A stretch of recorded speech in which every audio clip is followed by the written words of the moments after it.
Сохраним память о подвиге героев Великой Отечественной войны.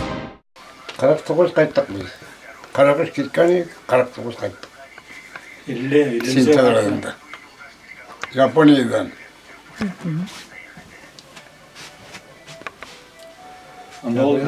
Кореядан. Құмыртқадан кеттік. Ишенбай қайтуға ел тұрған ебейді. Біз қайтқанда.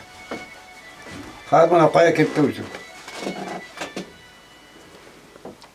Машина ербей олушы жоқ деген соң. Нафиков Губай Тухватович – единственный ветеран Великой Отечественной войны, проживающий на территории села Нумрапталова Кыргызинского района Республики Башкортостан.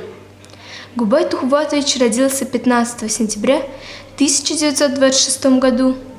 Окончил 4 класса в Мурапталовской школе.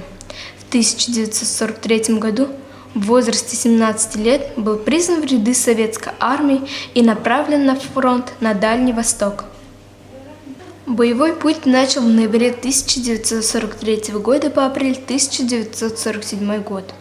В военной части 24-й 116-й в 5-й стрелковой роте ручным пулеметчиком. После окончания Великой Отечественной войны принял участие в боях с 9 августа 1945 года по 3 сентября 1945 год в войне с Японией в составе 405-го стрелкового полка.